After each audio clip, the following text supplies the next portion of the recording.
यहाँ पर सिल्वर हमें मोर देन 100% का रिटर्न दे चुका है, और वो भी लास्ट 3 महीने के अंदर अंदर। मैं पिछले 3 महीने से यही बोल रहा था कि सिल्वर खरीद लो, सिल्वर खरीद लो, सिल्वर की रैली ड्यू चल रही है।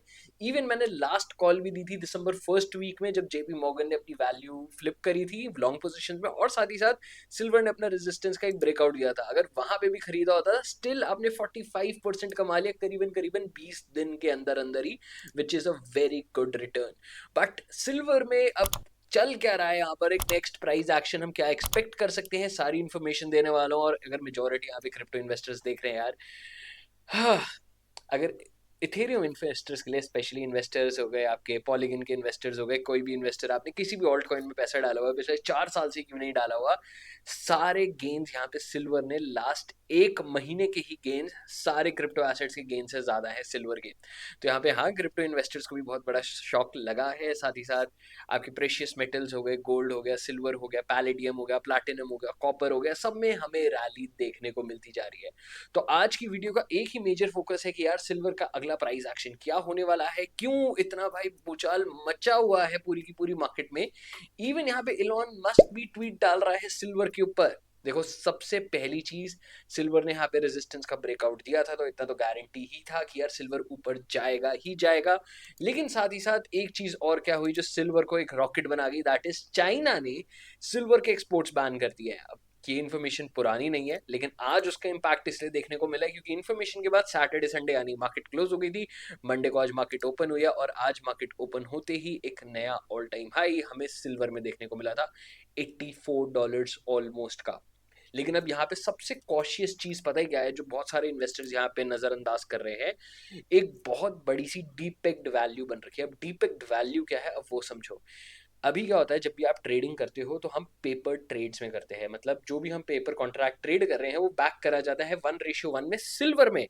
लेकिन अब दिक्कत क्या आ रही है, अब वो दिक्कत समझो। यहाँ पर सिल्वर ने अपना डीपेग हो चुका है, और वो भी कोई ऐसे वैसे रेशियो से नहीं, 365:1 से।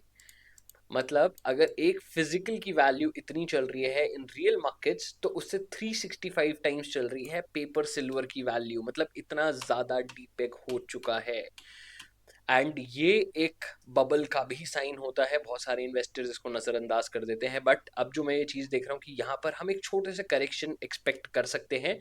लेकिन आपको एक चीज और जो पता होनी चाहिए, क्योंकि मार्केट्स अभी फोमो में ड्राइव हो रही है, लेकिन साथ ही साथ एक और जो फैक्ट है जो बहुत लोग नजरअंदाज कर रहे हैं, मैंने आपको एक बता दिया, एक डीपेक वैल्यू जो हो रखी है। लेकिन साथ ही साथ क्या आपको पता है, इन्वेस्टर की ग्लोबल डिमांड अभी ग्लोबल सप्लाई से ज्यादा चल रही है, करीबन 100 मिलियन आउंसेस का डिफरेंस आ रहा है। और ये मैं आपको 2025 का डेटा बता रहा हूँ। और अगर ये डेटा आपको बैक चाहिए तो ये देखो, यहाँ पर आ भी रखा है आपका, ये देखो। आपकी ग्लोबल डिमांड 2025 की थी 1.24 बिलियन आउंसेस की, ग्लोबल सप्लाई थी 1.01 बिलियन आउंसेस की। मतलब एक गैप हो रखा है 100 मिलियन से 250 मिलियन आउंसेस का, और ये सिर्फ 2025 का फिगर है। और जिस हिसाब से हमारी इंडस्ट्रीज ग्रो करती जा रही है, और जिस हिसाब से बाकी प्रेशियस मेटल्स की भी प्राइसेस यहाँ पर बढ़ते जा रहे हैं, आपकी बहुत सारे इलेक्ट्रॉनिक गैजेट्स आपको महंगे होते हुए दिखेंगे, जो आपका डेली मर्रा का सामान होता है, क्योंकि ऑलमोस्ट बहुत सारी टेक्नोलॉजिकल गैजेट्स में आपका सिल्वर, गोल्ड, प्लैटिनम, इन सब की माइन्यूट क्वांटिटीज यूज होती है। अगर ये माइन्यूट क्वांटिटीज जो यूज हो रही है, अगर वो भी अपने प्राइस में डबल हो रही है, तो इसका डायरेक्ट इम्पैक्ट आपको इलेक्ट्रॉनिक्स में देखने को जरूर मिलेगा। जो इतना हमें पता चल चुका है, इलेक्ट्रॉनिक्स आपके शायद महंगे होने वाले हैं।